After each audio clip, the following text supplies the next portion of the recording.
Fala, Bate-Pops! E a gente voltando com nossas entrevistas maravilhosas de pessoas que têm um histórico fenomenal. Esse aqui eu fui puxar a folha corrida, como diz o Matoto.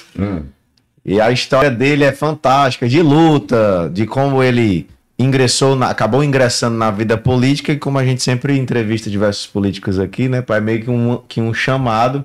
E o senhor acompanhou a trajetória dele desde o começo, praticamente, né? Não, começou... Eu não sabia que ele tinha esse histórico tão belíssimo, né? Professor, formado em História, depois formado em Educação, né? Ele fez doutorado na UFC doutorado também. na UFC e essa coisa toda. Mas eu conheci já ele operando como dentro da política, né? Tá entendendo? E a gente fez uma amizade muito sólida, sem grana, sem dinheiro, porque muita gente pensa que quando um comunicador, um radialista ou um jornalista se encosta no político, é para mamar nas tetas dele. Eu nunca fiz isso, nem com ele, nem com ninguém. A minha amizade com a Cris vem de longe, justamente. Você já falou o nome, de colocar ele na tela. Um almoço, um jantar, sempre rachando, né? Porque o cara pensa que todo político é rico, quando o político senta na mesa para pagar a despesa. Isso nunca passou pela minha cabeça, até o cara que me ensinou essas coisas foi o Barros Pino. Seja bem-vindo a Cris Lucena. Eu e ele, ele era biônico, né? Foi prefeito biônico. Barros Pino. Entrou no lugar do Juraci Magalhães, naquela época. E ele me levava toda sexta-feira, tinha almoçar. Lá na Parque Recreio, às vezes do Caravelli. E eu nunca tive essa ideia de estar pedindo cargo, pedindo dinheiro, pedindo propaganda, pedindo isso, aquilo outro. Tá entendendo? Sim, e o Cris entrou nessa minha linha de comportamento como comunicador. Eu explodido de audiência na emissora que eu estava. Graças a Deus me deram um suporte muito grande. E a minha amizade com todos os políticos. Não envolveu nunca dinheiro, negócio de propina, negócio de estar pagando a mim para ser amigo de um político. E a gente recebe a Cris Lucena, que hoje está como deputado, mas já foi 3 vezes vereador, já foi deputado, já é a segunda vez que está como deputado. É um prazer ter você aqui, Cris, para a gente contar um pouco da sua história. Vamos ver se vocês vão contar dos bastidores de vocês dois, tem muita coisa aí. Rapaz, a Joana soubesse. Prazer, Cris, seja bem-vindo ao Bate-Pops. Gente, primeiro dizer que eu estou em casa, aqui eu estou muito à vontade, eu estou entre amigos, o Bate-Pops. O Pops é Paulo Oliveira, PS e Paulo Sadar. Rapaz, boa sacada, eu gostei, Bate-Pops aí. E aqui, muito feliz aqui, reencontrar o Paulo. E o Paulo acompanha a minha caminhada desde quando era sindicalista, ali no centro, fazendo as campanhas salariais dos comerciários, dos bancários. Brigando, ainda com aquelas camisetas mais magro ainda do que era hoje. Paulo Sadar, que é da nova safra de jornalistas, de mundo digital. E o Sami, que está aqui também conosco, operando ali na operação, porque eu faço sempre questão, Paulo, é engraçado. Todas as entrevistas, aí eu digo, como é o nome do pessoal que está operando aí? Por quê? Porque tem uma galera por trás das câmeras, por trás. Isso, Paulo Maluf. Né? Eu chego, quando eu vou por qualquer debate, eu digo, rapaz, em qualquer rádio, como é o nome da galera que está trabalhando? Aí o cara, fulano, perdão. Aí eu saio mencionando, porque é importante. Eu estava me lembrando, você era ali do Henrique Jorge, era, Paulo? Nasci, me criei. E eu ali, o que dividia a gente era a Lagoa do Genibaú, sabia? Porque a Lagoa do Genibaú, ela do bode. Eu pensei com o vereador mudar aquele nome, o Falcão me deu uma sugestão. Cris, muda o nome do Alto Bode, bota o nome bonito, Planalto dos Caprinos. Ficava legal, né? Aí quando eu fui vereador, Planalto dos Caprinos. Mas aí, muito bom. O Alto do Bode, o pessoal talvez não saiba, eu tenho 3 coisas que eu me lembro do Antônio Bezerra. Eu não sei porque é que chamava Alto do Bode. Alto do Bode, porque é o seguinte, deixa eu explicar.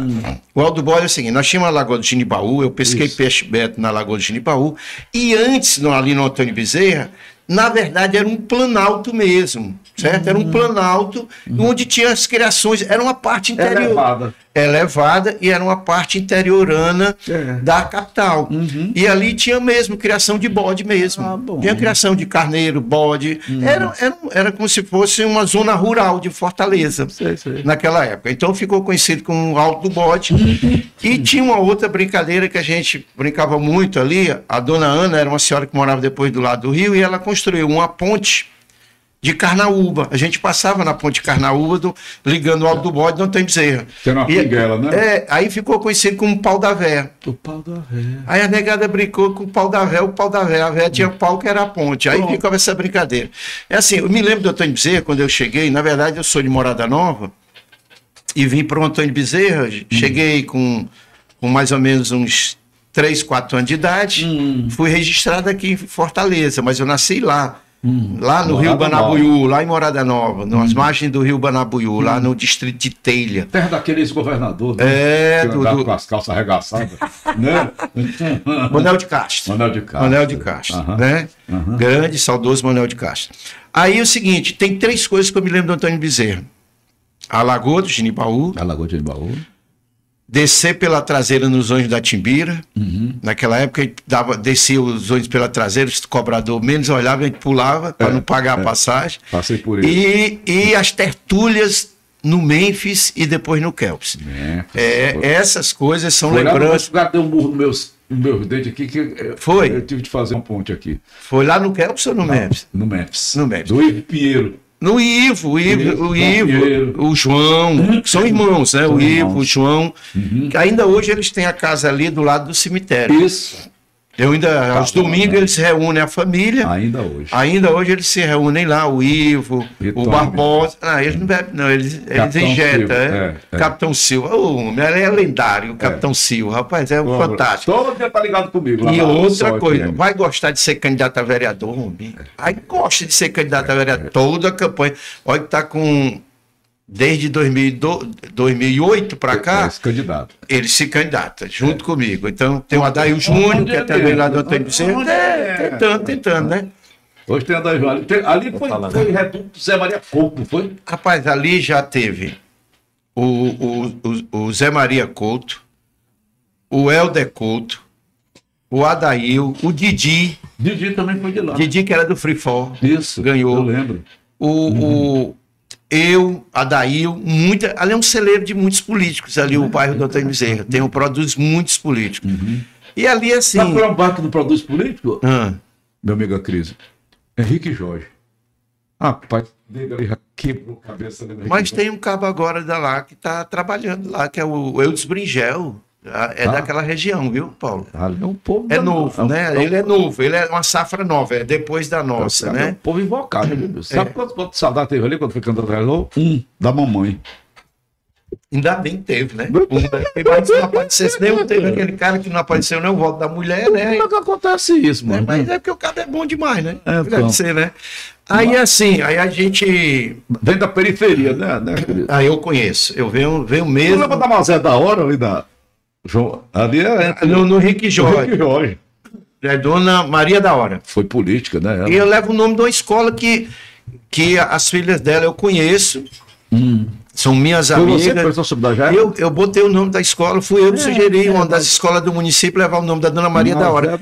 Ela fazia um trabalho brilhante, Dona Maria da Hora, ali no Henrique Jorge, fazendo aquele trabalho de muito, ajudando. Naquela época, as dificuldades muito grandes na área da saúde, da assistência, ela prestava praticamente um sistema de uma assistência paralela comunitária. Dona Maria da Hora trabalhou muito ali, muito. Assim, eu creio que viu, Sadá? Meu ingresso na política se deveu às lutas da Associação dos Moradores do Antônio Bezerra. Foi comunitário lá, não foi? Eu comecei organizando a Associação dos Moradores do Antônio Bezerra, AMAB, eu ainda me lembro, Associação dos Moradores do Antônio Bezerra. Lutando por quê? Transporte, calçamento, iluminação. Serviços básicos, né? Serviços básicos. Então, dali foi onde eu comecei a minha militância política. Pegou o gosto? Peguei o gosto. E aí, quando eu comecei a me inteirar e entrar nessa luta, eu fui pegando gosto. Depois dali é que eu fui para os bancários em 1980. 1980, para vocês terem ideia, eu fiquei de 80 a 88. Eu estava chegando na Rádio Povo. Pois é, eu me lembro. Então, ali como bancário, eu fui à grande universidade. Por quê? era um público de classe média. Você se lembra naquela época ali, o rapaz, vamos casar com a filha com... Eles tinham uma força danada, né, bicho? O cara era do Banco do Brasil, meu irmão. Aí tinha que casar logo, porque era um bom salário mesmo. Ser funcionário do Banco do Brasil. Rapaz, a categoria, em 1980, nós tínhamos no Brasil 1 milhão de bancários. 1 milhão de bancários. Sabe quantos temos hoje? Não. Depois do avanço tecnológico? 1/4. 250 mil. Vai reduzir, né? Houve o avanço tecnológico, você faz. Hoje você pega isso aqui, você paga tudo, né? Isso aqui servia para a gente falar, né? Se lembra, né? Para a gente se ligar para alguém que a gente queria matar a saudade. Hoje isso aqui faz tudo, cara. Rapaz, a gente encaixa, né? A gente assistiu o Jacksons, ele falando, será que um dia o mundo vai chegar a isso? Era ficção, né? Ficção, e hoje é uma realidade. Hoje é uma realidade, né? Hoje nós éramos daquela época que esperava sair o jornal no domingo para ver o grande impacto. Ou esperar 8 horas da noite o Jornal Nacional para dizer a grande questão. Cid Moreira. Hoje não existe mais isso. Hoje você liga aqui, o Sadaf se comunica com o mundo sem precisar. Hoje o jornal impresso é só para efeito de uma tiragem simbólica. O jornal a gente lê 3 horas da manhã aqui no celular. É só documento, né? Então, assim. Hoje é só documento. É para registrar, né? Para guardar. Nem documento mais. Hoje a gente assina documento pelo Gov, estão exigindo pelo Gov, é tudo pelo celular. Ali nos bancários, ali foi a minha grande universidade. Grande salto. Grande. Aí eu fui conviver com um público de classe média. Eu sempre fui um menino pobre. Vim lá da periferia, você também sabe disso também. Por exemplo, o que vem os agricultores lá de Morada Nova para a cidade? Vai ser o quê? Operário. Não tem outra coisa. Vai para a construção civil. Meu pai da construção civil e a minha mãe na indústria costureira. Tá bem do jeito da minha família. Mas era pedreiro, não era costureiro. Pô, mas o que? Fazer o quê? Queria o quê? O caba vem lá do interior, vai fazer o quê? É isso. E graças a Deus, assim, meu pai tá com 92 anos, ele dizia, rapaz, pedreiro é pesado. Eu era um caba brancão, assim, eu tinha dificuldade para esse negócio de carregar tijolo, massa não era para mim, não. Aí ele disse, você não quer seguir essa vida, vai estudar. Porque se não estudar, você vai ser igual ao seu pai. Mas uma dignidade muito grande, meu pai chegou a criar 5 filhos, meu pai e minha mãe muito mais astuta. Esses meninos não vão ser pedreiros. Não que seja nada pedreiro. Hoje está faltando. Pedreiro é 300 conto diária. Tá. Na época do meu pai, a construção civil... Tapar um buraco aqui na parede? Não tem. Na época do meu pai, na construção civil, ele tomava água, a mesma água que eles bebiam era a mesma água que fazia a massa. As latas de tinta, eles botavam feijão com tofinho. Nada, né? Não, 90. Paulo, ele tem 92 anos, ele não toma nenhum remédio, não tem nenhuma doença crônica.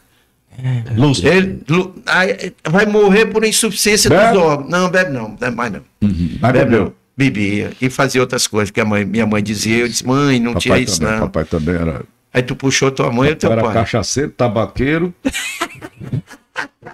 e fumador de cigarro. Era tabagista, né? Tabagista, tabaqueiro não, é tabagista. Tabaqueiro. Tu errou. Eu tava pensando que era outra coisa. Ele era. Eu pensei que era da Rua Larga ali do Otávio Bonfim, teu pai. Aí eu disse, papai morreu 3 CC, cachaça, chininho e cigarro. Né? Um deles aí não mata, não, ajuda, né? Dá vida, prolonga a vida. Tá aí o Zé Sarney contando a história. Aí, rapaz, depois disso, do movimento. Aí eu fui trabalhar assim. Eu digo, rapaz, sabe de uma coisa? Todo o sistema bancário? Eu fui bancário. Eu era, na época, cara, nos bancários, eu trabalhava no Telex.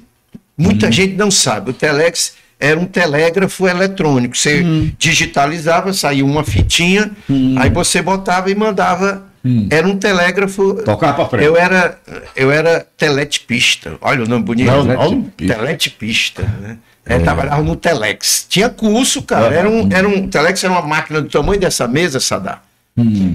Uma máquina de digitar, uma máquina de escrever, que ele ia produzindo uma fitinha, fitinha de papel. Você pegava uma fita quilométrica, botava aqui, e aí ele saía replicando para todo o Brasil. Era bancário, aí saía replicando para todo o Brasil as mensagens. Eu trabalhava.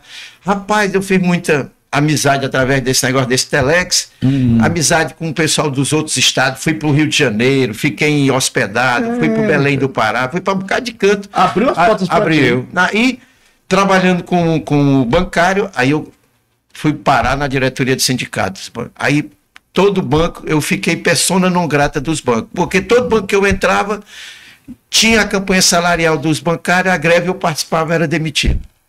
Aí eu digo, rapaz, eu vou procurar outra lavagem de roupa aqui nos bancários, não dá mais para mim não. Aí eu fui para a universidade, aí eu fui para a UES, aí fiz o curso de História na UES.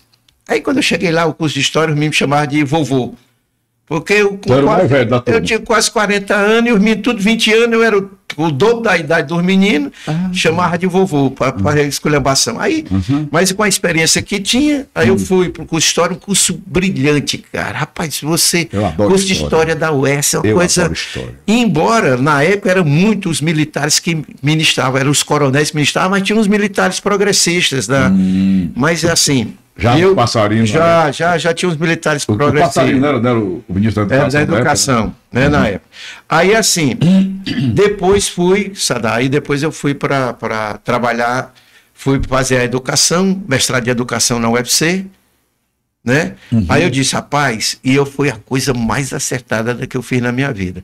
Eu sou um dos poucos políticos que tem biografia política e uma biografia universitária, porque eu tenho, não é agora, hoje não, você entra numa universidade particular, você constrói um mestrado, um doutorado bem rapidinho, mas na minha época era o mestrado na Faculdade de Educação da Universidade Federal do Ceará.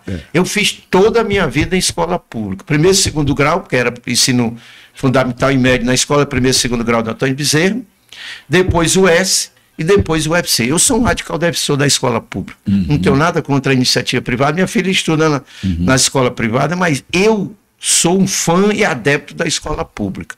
Um defensor mesmo. Aí, daí quando eu disse, rapaz, olha como estava certo.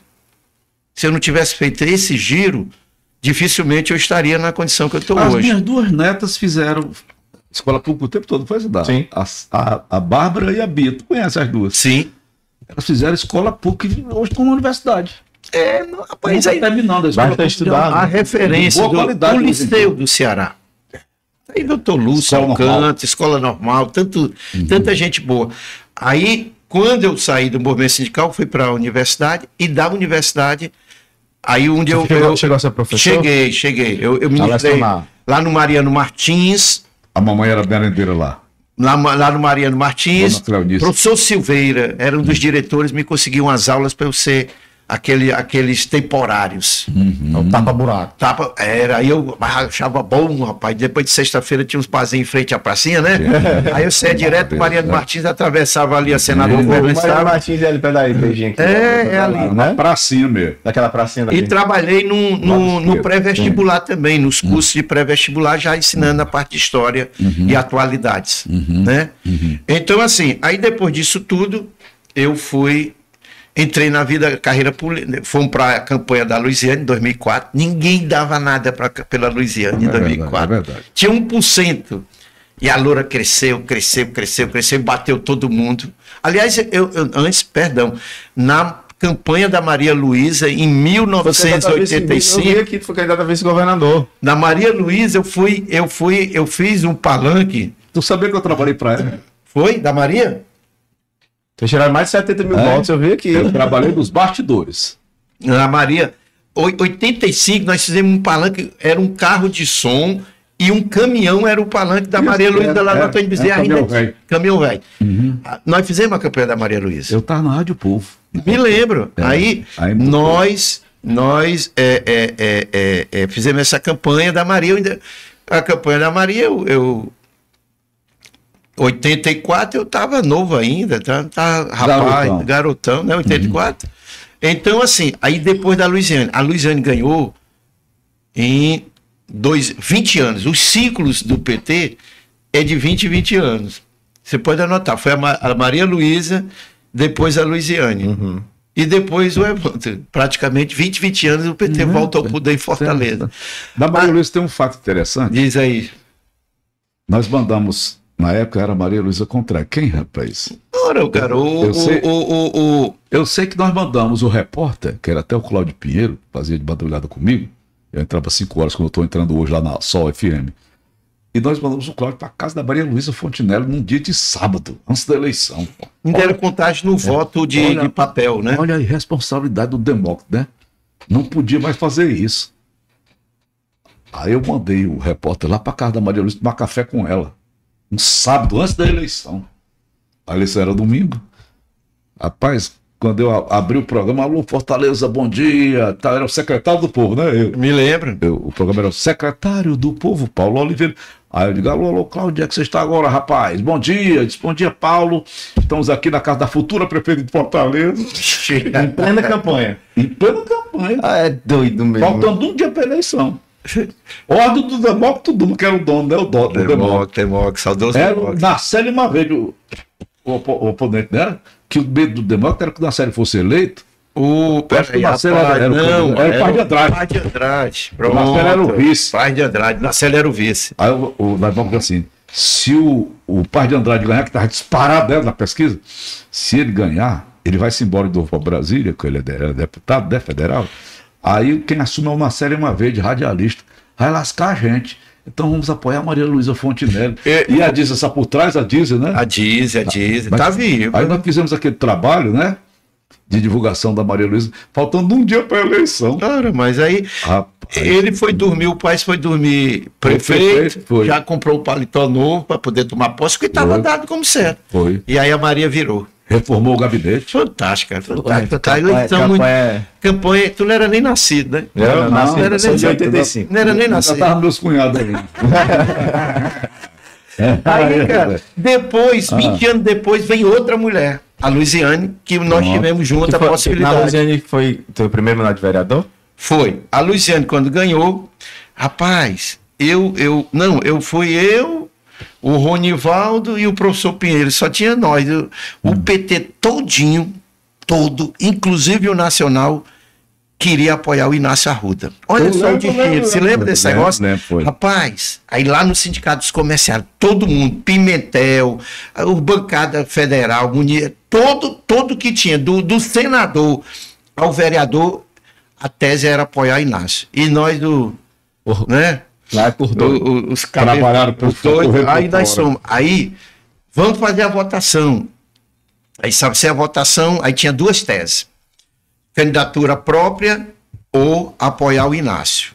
Rapaz, nacionalmente, Lula, tudo. Lula gravou o programa pro Inácio, para tu ter ideia. Eu lembro disso. Entendeu?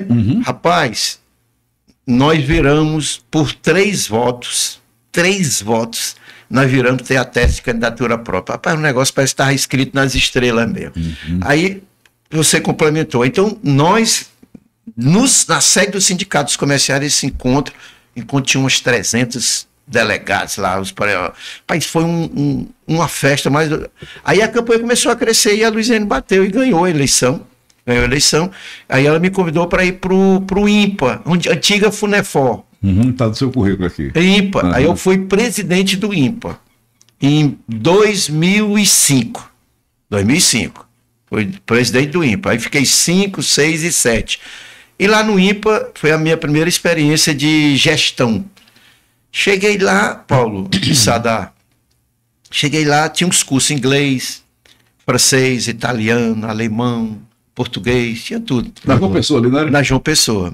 E era igual, os cursos eram iguais às casas de cultura. Fazia uma prova de conhecimentos gerais e uma de língua portuguesa. Isso. Aí eu digo, onde é que o nosso povo, eu fanático pelo ensino público, como é que o povo da escola pública participa de um negócio desse? 85% eram alunos de rede particular. Eu digo, rapaz, e a escola pública, como é que vai entrar? Aí o que eu fiz? Vem cá, a pobre da nossa assessora jurídica, que hoje trabalha comigo, ele dizia, vem cá, bote aí no edital, 2005, olha só, 50% das vagas serão destinadas para aluno de escola pública. Aluno de escola pública disputa com aluno de escola pública aluno de escola particular disputa com aluno de escola... Foi a tua primeira uma implementação muito positiva, que foi a divisão de cotas, não foi isso? 50% é isso que eu estou dizendo. Metade das vagas, tem 4.000 vagas, 2.000 é para aluno de escola pública. Aí começou a florir de aluno de escola pública. Aí a minha assessora jurídica disse, você é louco! Isso não é possível. Ela hoje trabalha comigo. Doutora Adriana, só se lembra daquela minha medida radical de dar 50% das vagas para os alunos de escola pública? Aí ela disse, lembro, você é um doido mesmo. Depois fizeram copiando aí 10%, 3%, 6%. Eu botei foi 50%. E aí peguei, criei 2 projetos, que eu ainda me lembro, como referência. Falando com a comunidade. O que eu peguei? Peguei os meninos que estavam... O curso de inglês são 8 semestres. Peguei os meninos que estavam no 8º semestre e coloquei os meninos para receber uma bolsa valendo como estágio remunerado e jovem ensinando jovem inglês. E aí começou a ter turma dentro de salão paroquial, numa garagem de uma casa, dentro de uma associação de morador. E aí a gente fez um maior processo de ensinar os jovens, ensinando os outros jovens a aprender a língua, outra língua, né? Multiplicadores. Barato. E esse projeto chamado Falando com a Comunidade, nós tivemos a oportunidade de explicar lá no programa. E botamos um outro falando com turista, que eram os meninos que fizeram um curso de inglês. Eram os meninos que já estavam se formando lá no Mercado Central e na Feirinha da Beira-Mar, com uma batinha... Orientando os turistas. Exatamente. Posso ajudar? Inglês, né? Inglês.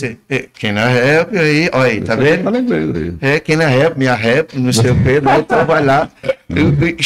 Don't to hide, don't to hate, né? Com as patinhas, o cara via inglês, né?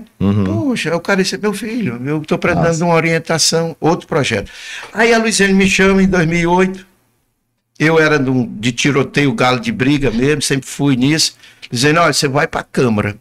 Eu disse, poxa, Luiziane, eu sou... Missão é missão. Depois vambora. Aí em 2008, fiquei 5, 6, 7.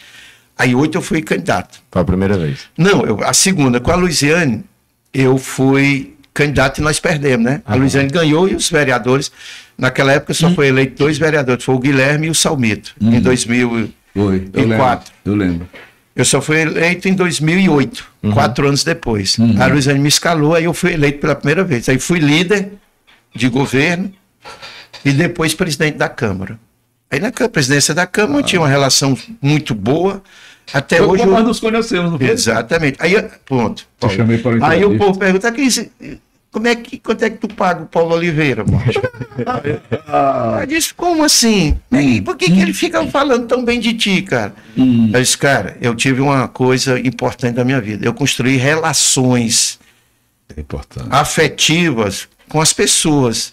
Eu tenho uma relação, hoje eu estou aqui, a gente está conversando, mas a gente construiu uma relação de amizade, independente, ele tem o trabalho dele, como jornalista, radialista, e eu como presidente da Câmara, da gente poder sentar lá.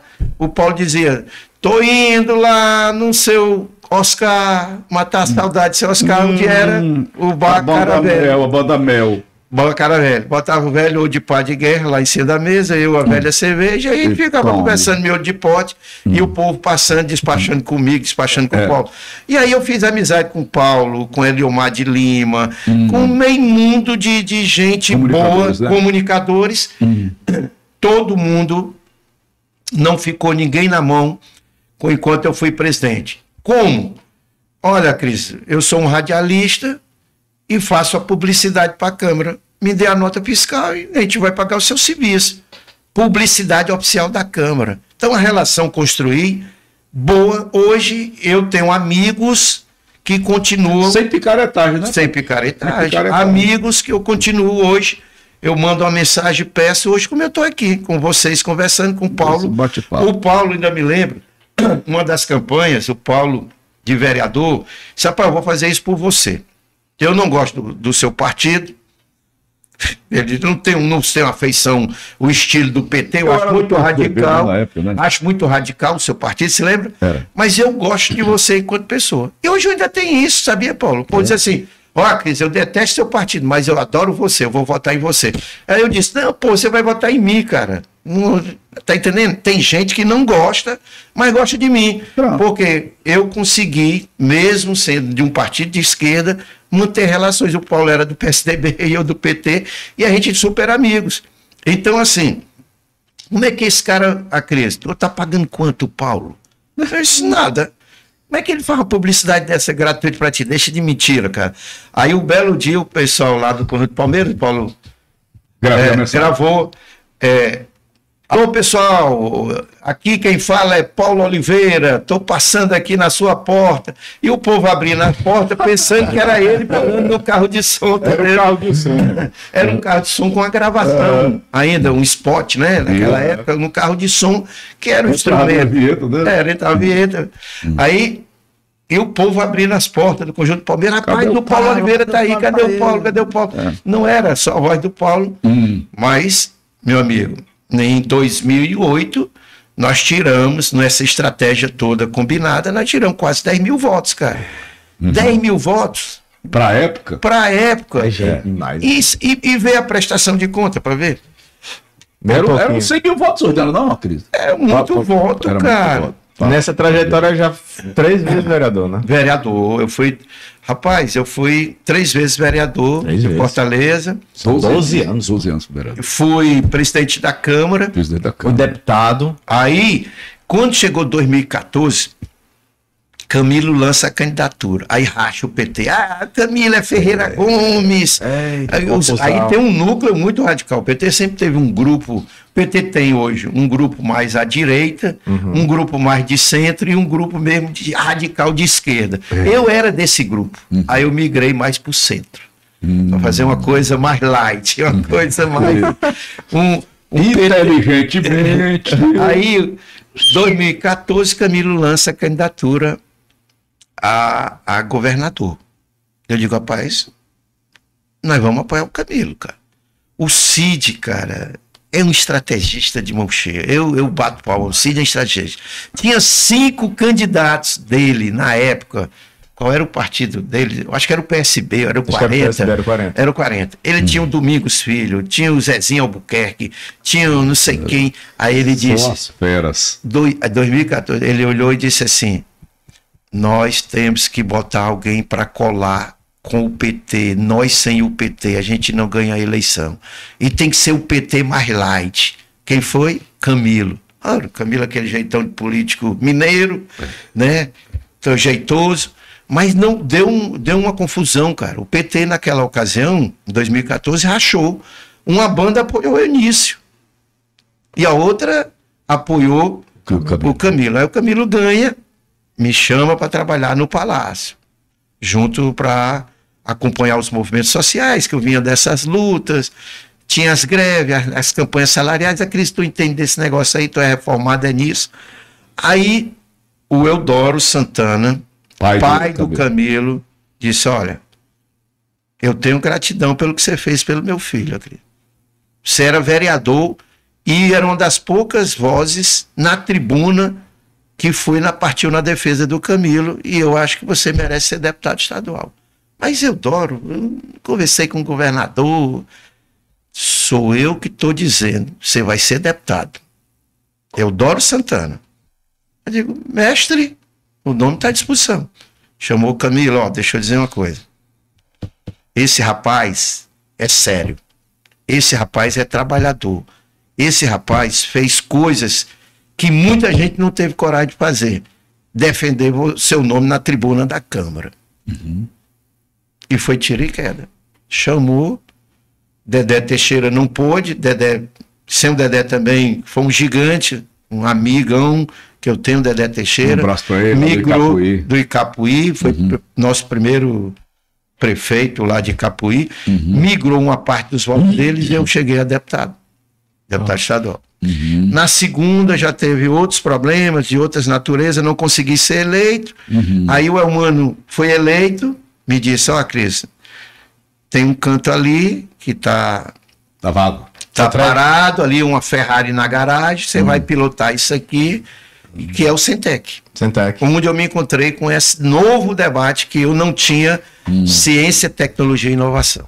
Que é esse mundo que o Sadar e essa meninada conhece muito bem hoje.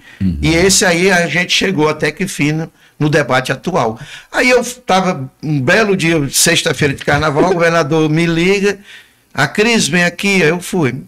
Tava no Ramo dos Queijos? Não, eu tava tomando uma sexta-feira de carnaval, né? Aí, vem aqui. Mas carnaval. Era início de carnaval, vem aqui, aí eu fui.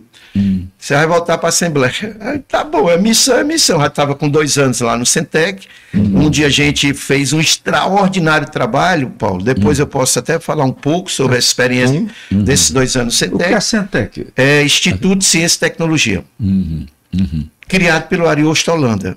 Ariosto Holanda, grande figura. que criou os CVTs, os Centros Vocacionais Tecnológicos. Ele criou o Instituto Centec, que tem 26 anos. 26 anos completou, que é o Instituto de Ciência e Tecnologia. Certo? Ligado à Secretaria de Ciência e Tecnologia, da qual ele foi secretário. Aí você vai voltar para a Assembleia, tem que reforçar a nossa base, nosso time lá. Aí eu volto para a Assembleia, aí o povo não entende como é que eu tenho as amizades. Quem é que vai me conduzir? O Romeu chama de... doutora Silvana, a senhora do PL vai conduzir o Acris ladeado pelo PT. Aí o PL e o PT me conduzindo para aí o povo disse, Acris, que diabo é isso? Tô abraçado com uma bolsonarista, com a doutora Silvana. Eu disse, gente, a Silvana é minha amiga, ela pensa as ideias dela e eu tenho as minhas. E, cara, isso não tem nada a ver. Ideologia, né? Ideologia é uma coisa e ser inimigo é a outra. Aí, né, do mesmo jeito que o PT me bombardeou, o jeito do PT, ela disse, Acrísio, o povo me liga, como é que a senhora está abraçada com um petista, um esquerdista, um comunista daquele do Acrisena? Ela disse a mesma coisa. Olha, o Acris, ela me chama de Vermelhinho. O Vermelhinho, eu tenho uma relação, eu gosto pessoalmente dele. É uma figura humana extraordinária, do mesmo jeito que eu fui bombardeado porque o Romeu me chamou para ela poder me conduzir, e ela muito alegre porque eu estava voltando, mas a gente briga feito uns condenados lá, eu e ela, mas eu tenho uma relação de respeito, eu tenho uma relação, as pessoas não entendem, Paulo e Sadar, rapaz, o André Fernandes, meu pau cantava, eu e ele, mas a gente tomava café e brincava, discutia as coisas, cara. Eu não concordo em nada com as ideias dele, ele não concorda em nada com as minhas ideias, mas pessoalmente, cara, nós não somos inimigos. São adversários. Exato, nós somos adversários políticos. Né? Mas nós não somos inimigos pessoal, de ninguém. Eu não sou inimigo pessoal de ninguém. Mas os grandes homens sempre agiram assim, não foi? Claro, é grandeza. Isso é que se chama grandeza na política. Os grandes homens da política do mundo sempre agiram dessa maneira. Eles não eram inimigos, né? Então, o povo nosso, o setor mais à esquerda, a foto de estudo.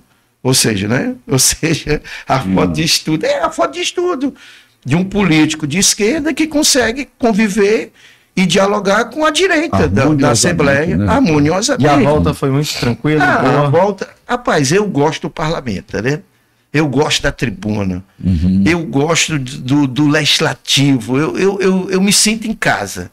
Eu cantei, eu voltei agora para ficar, porque aqui é o meu lugar. Aí eu cantei brincando, mas eu gosto do parlamento. Mas eu estava muito bem lá no Centec, depois eu vou falar um pouco o que é esse Centec, né? Fala um pouco isso para vocês depois. Olha, rapaz, nós já conversamos. Eu vi o presidente lá, essa semana eu estive lá com ele. Rapaz, Ave Maria, a luta ali dentro. Já 7 horas da noite, ainda tinha 10 pessoas para falar com ele. Ali o parlamento é um negócio... No Centec você estava tranquilo, né? Não, o Centec, quando dava sexta-feira aqui, sexta-feira... 3 horas da tarde, isso já está na hora de bater o centro, né? Vamos pegar o chá verde, tem um pessoal que diz, Cris, e o chá verde? Chá verde é as verdinhas, né? Aí eu tomava o chá verde, né? A puro malte. Depois que inventaram esse puro malte, a gente, é um negócio horrível. Falei puro malte, abraçar Machadinho, né? Um abraço. Rapaz, Machadinho. Vereador na sua época, não foi também? Machadinho. Machadinho foi meu grande filósofo, sabia?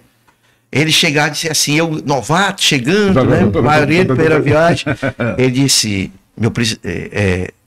vereador, quando esses cabos estiverem batendo aí na Luisiânia, eu era o líder, né? Homem, faça a linha doida. Eu digo, que diabo é linha doida, Machadinho? Eles estão falando sobre o quê? Estão criticando a educação? Aí tu vai falar sobre a saúde. Quando eles estiver na saúde, tu tá na educação. Não entra nessa aí, estão jogando pegadinha, querendo subir, te transformar em escada. Aí eu disse, eita, que caba velho danado de bom. Machadinho, bem 10 mandatos. Vai ser tombado, já tá quase 500 anos. Eu acho que ele veio com um Cabral na caravela. A doutora Rutimar que cuida dele. E ele te orientava, né? Não, aí ele disse, passa a linha doida, não vai entrar nesse debate não. Mas a linha doida, os caras começaram aqui, porque a educação, o salário dos professores está atrasado, não pagou o piso. Eu disse, olha, eu queria dizer para vocês que nós estamos inaugurando o Cuca, o maior equipamento de juventude. Os caras ficam perdidos. Aí o cara querendo debater comigo, eu fazia a linha doida do Machadinho, eu ainda me lembro desse negócio. Machadinho é um amigo, irmão, que enfrenta alguns problemas de natureza de saúde, mas é um herói resistente, né? Tá lá, a gente precisa fazer uma visita lá. Vamos marcar. O Machadinho, que é uma gente de primeira grandeza. Ok. Papo para 10 dias. Como dá um Centec aí para ele falar de 2 anos de Centec. Deixar o Centec para a próxima. Na próxima, deixar que nós vamos tomar uma hora. 45 né? minutos, cara. 45, mas vamos fechar 1 hora. Pronto, agora, com os 15 minutos final. Aí, assim, o Centec, gente, o Centec é um Instituto de Ciência e Tecnologia. E aí o Elmano disse, olha, cara, tu vai para um canto ali que tá meio parado, mas se a gente der uma injeçãozinha nele, ele vai reagir à crise. E onde é, governador? Centec. Eu perguntei, onde fica? Não sabia onde ele ficava, não vou mentir. Ou seja, ele estava parado. Ele, no governo do Camilo e do Cid, eles não deram a devida atenção para erguer aquele espaço, né? E eu cheguei lá, político, articulador, eu disse, governador, eu vou para a missão. Vai lá, cara, você vai fazer um bom trabalho. Rapaz, quando eu cheguei, Paulo, o Instituto Centec, ele está em 34 municípios cearenses. O Instituto Centec... Acompanhou o tempo que tu viajava. Eu andei 40 mil quilômetros em um ano para andar. Porque o Instituto Centec, você imagina assim, Campos Sales, no Cariri, lá a fronteira com o Piauí, com a Acaraú. Longe pra cacete. Então, é essa. Nós estamos em 34 municípios. Os mais distantes assim. Nas 14 macro-regiões do estado do Ceará. Certo? Ele é o quê? Foi uma idealização do nosso querido Ariosto Holanda. Eu fui lá tomar uma canja com o Ariosto Holanda e disse, olha, meu guru, o Paulo André, que é um dos coordenadores do Senai, ele é o filho do Ariosto. Fui lá tomar uma canja e disse, Ariosto, eu vim aqui conversar com o meu guru da ciência e da tecnologia, porque eu estou indo para um canto. Paulo, a mente do homem... acho que está 80 e lá vai pedrada. A mente se lembra como se fosse hoje de tudo. Ele tem tudo na mente. É um negócio impressionante. Aí eu digo, rapaz, eu vou render homenagem. Onde eu chego, eu rendo a homenagem para esse gigante da ciência, da tecnologia, da inovação do estado do Ceará, que tudo começou com ele, chamado Ariosto Holanda. Foi 3 vezes deputado federal com essa pauta da ciência, da tecnologia e da inovação. E eu estou seguindo os passos dele na Assembleia. Talvez isso dê certo. A Cris Seno, deputado da inovação. Ele foi do Tasso, né? Foi secretário de Ciência, Tecnologia e Inovação do Tasso. Aí, cara, chega lá nesse Centec, 34 municípios. Primeira coisa, eu digo, eu sou um dos caras que estudo. Rapaz, eu sou incapaz de eu ir fazer uma entrevista, qualquer coisa, se eu não estudar antes, para fazer algo de qualidade. Está correto. Por quê? Porque, assim, é conteúdo. Se tem uma coisa que eu tenho na minha vida, nas entrevistas, os caras ficam impressionados. Ah, Cris, tu tem conteúdo. Modesta parte. Tem conteúdo mesmo para debater.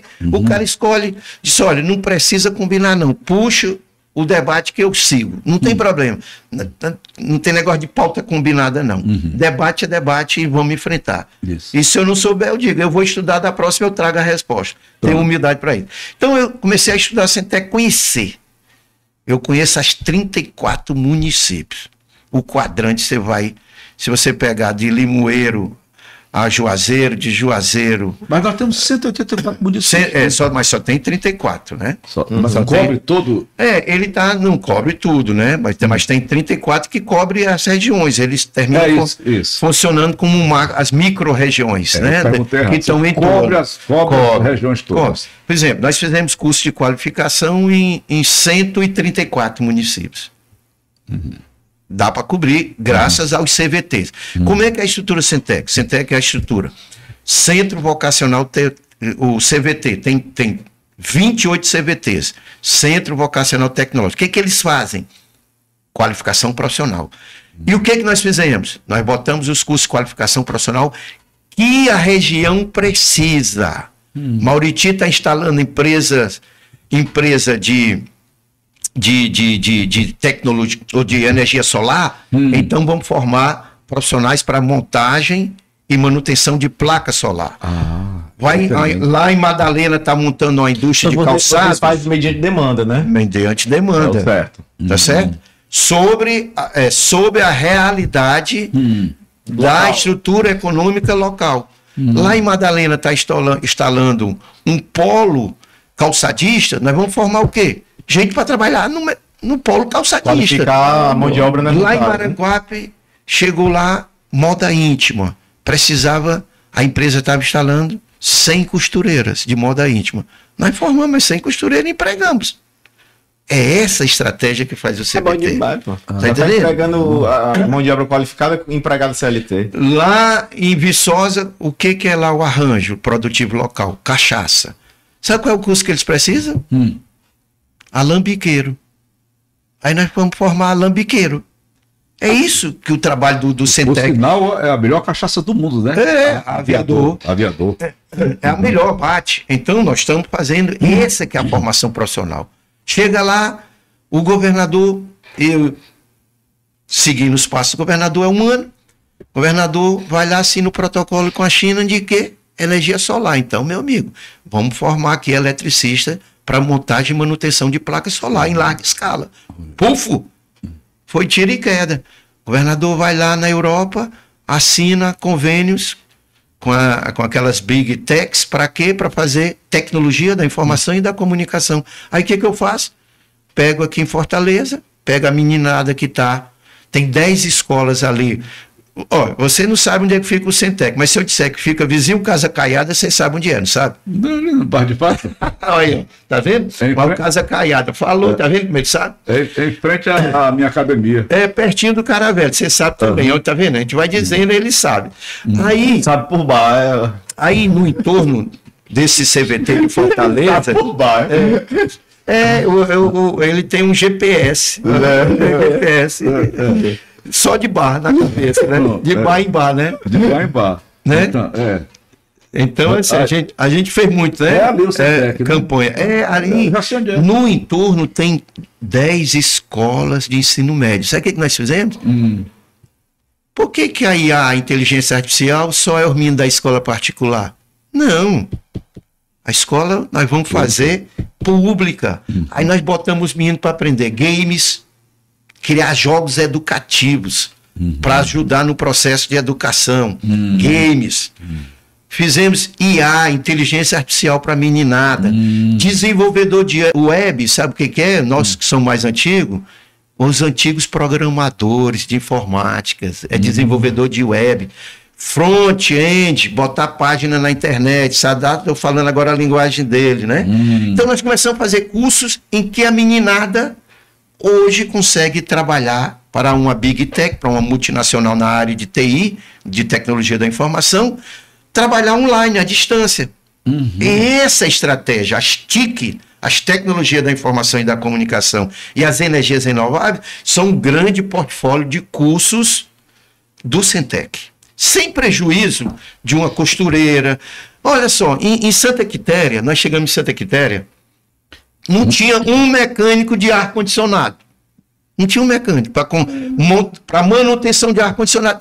Ganha dinheiro, cara. Chama quanto é que é o cara vai lá botar o ar-condicionado na tua casa. 200, 300 pau. Do quê? Só para limpar. Pra instalar hoje é 500, 600 o cara apontou lá em casa, comprou 200, posso ficar olhando pra cara dele. Você fazer, né? Santa Quitéria não tinha nenhum profissional. Aquele passou na minha lata. Disse, pra que o senhor não faz? 250, 300. A manutenção para limpar, tirar aquela poeira. Aí nós chegamos lá em Santa Quitéria. Se não tem nenhum, vamos formar 20. Formam 20 profissionais na área de montagem, de manutenção de ar-condicionado. Aí 5 montaram uma empresazinha e os outros 15 estão trabalhando na região ganhando dinheiro. É esse o trabalho que o CVT, que o Centec faz. Cris, você que é um cara muito antenado, eu pergunto, Santa Quitéria, você falou Santa Quitéria, terra do urânio, o que é aquilo ali? Não, ali não funciona. Ali é uma outra polêmica, é o seguinte. Que o urânio, tu sabe que urânio para bomba atômica, se for necessário, tem. Mas o urânio é uma fonte de energia, cara. O urânio. Só que aí o problema tem uma coisa que é preocupante. Radiação. E aí, se isso não for devidamente trabalhado, nós vamos proliferar na região problemas de natureza respiratória, problemas de natureza de câncer, de uma série de coisas. Então, por isso que o debate é muito intenso sobre a liberação da exploração de urânio em Santa Quitéria. É um debate muito polêmico, mas é uma fonte de riqueza inesgotável, uma produção de urânio. Tá certo? Mas tem os complicadores de natureza da saúde humana, se não tiver um controle, essa parte toda. Mas assim, então, voltando, aí tem os CVTs que fazem essa qualificação profissional. Nós fizemos dentro do Pirambu e dentro do Tancredo Neves o primeiro curso para jovens de escola pública chamada Tecnologia de Prompt. O que é isso, Cris? Traduz. É o cara dialogar com a IA, com a inteligência artificial. Eu fiz o quê? Cheguei na inteligência artificial, no ChatGPT, produza um texto, transformação do mundo do trabalho, a importância da inteligência artificial. Ele fez 2 laudas. Aí eu cheguei na abertura lá no Pirambu, a meninada toda, eu disse, eu vou ler aqui meu discurso. Aí eu li o texto impecável. Impressionante. A transformação, a tecnologia, ajuda no desenvolvimento, aí o texto eu li. Gente, vocês acham quem foi que escreveu esse texto? Armino, seu jornalista, né? Eu disse, não. É o curso que vocês vão aprender a fazer agora, que é a de inteligência artificial. Ou seja, esse debate nós não tínhamos. Por isso que essa meninada, como está daqui, está hoje diante de um desafio no mundo. A inteligência artificial não tem jeito hoje. Ela vem, cara. Ela veio para ficar. Aí a tecnologia de prompt, esse curso com a meninada é para quê? Para saber trabalhar a inteligência artificial, cara. Nós fizemos 2 cursos, cara. Fizemos 2 cursos. 2 cursos. Esse aqui ensinou o outro lá, o irmão dele, a operar lá na mesa. O Samir. São 3 computadores aqui na mesa. Tem um aqui, outro aqui, outro aqui, outro aqui. A mesa, eu não sei nem para onde vai. Eu só sei do microfonezinho, senta ali e o resto eles fazem. Aprendeu de uma aula só que você deu, o outro já pegou tudo. Agora, qual é a grande questão fundamental? Os nossos dados. Os nossos dados. Quem controla? A Lei Geral de Proteção de Dados. Nós temos que ter preocupação. Porque quando você chega lá, diz assim, você quer o CPF na nota?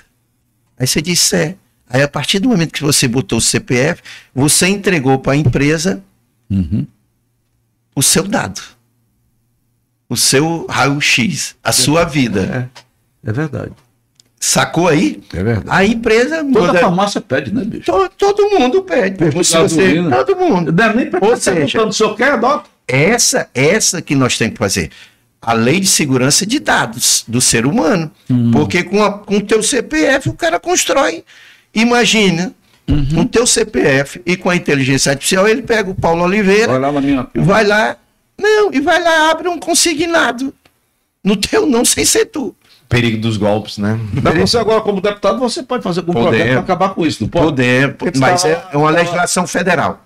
Mas nós podemos ter de uma maior proteção aos dados. Nós podemos também trabalhar aqui com uma maior proteção aos dados. Então, essa é uma questão. E a outra, a democratização disso, cara. Por exemplo, vou finalizar aqui. o CID estava como relator do programa de alfabetização na idade certa. Nós temos um grupo de intelectuais, de estudiosos, de professores que trabalham a parte da inovação, da tecnologia da informação. Sabe o que nós fizemos, a proposta desse grupo? Nós mandamos, olha só a genialidade do grupo, nós mandamos para o CID uma proposta de inserir no programa de alfabetização o letramento digital, a utilização da inteligência artificial no processo de alfabetização da nossa juventude. Uma sacada fenomenal. Fomos nós. Isso parte aqui do Ceará, nossa, que essa contribuição que inclusive vai para a Câmara dos Deputados, e eu, obviamente, passei a marcha e botei a política estadual do letramento digital. O que é o letramento digital? Vai desde os analfabetos digitais, que passa até pela informática básica, a utilização de ferramentas como games, jogos e inteligência artificial para facilitar o processo. Porque a meninada hoje não tem jeito, a meninada domina. Chegar nas escolas públicas, porque nas escolas particulares os meninos estudam com tablet. Sim. Né? Mas na escola pública está chegando, o governador é humano, está entregando para todos os alunos o tablet também. E aí, com a internet e um tablet, e aí, meu amigo, aí o que nós vamos ter que fazer agora é ter o cuidado de acompanhar essa juventude, porque isso aqui é uma faca de dois gumes. Serve para o bem e serve para o mal. E aí eu queria finalizar recomendando, inclusive, uma série que está na Netflix, que aborda esse tema. É um jovem que é adolescência, o nome da série. Eu quase deixo de assistir a Cris no primeiro episódio, que eu comecei a ficar nervoso. Mas é a realidade. A realidade nós estamos hoje uma juventude de mentes ansiosas. As juventudes trancadas nos quartos. A juventude conectada 24 horas nas redes sociais. Isso é um problema, cara. Isso é um problemão. E aí o que acontece? O menino sofre bullying na escola, né? É todo nisso, né? É todo nisso. Aí envolve esse, não vou contar. Aí são de assim. Envolve juventude, envolve redes sociais, envolve bullying, envolve aceitação, o quê? Envolve a parte da justiça e envolve a ausência dos pais no controle dos filhos. Os pais têm que obrigatoriamente determinar para os filhos e acompanhar o que os filhos estão fazendo. Tem filho passando madrugadas a fios e os pais dormindo e os meninos no mundo da internet, que serve para o bem e serve para o mal. Então eu finalizo, o Centec é um pouco disso, e eu estou levando esse debate da ciência, da tecnologia e da inovação para o parlamento. E transformando isso em ação, em leis, proposições, projetos. E aí é esse papo aqui que nós vamos passar dias se a gente esticar essa baladeira do Centec, que é uma coisa legal. Aí o pai perguntou, rapaz, eu vou perguntar o que é a Cris, eu sou homem. É só abrir a boca. E vamos trabalhar. Beleza? Obrigado, Crísio. Eu que agradeço. Né? Tchau, Bate-Pops. Tchau, gente. Valeu, um abraço, um beijo no coração de todos e todas.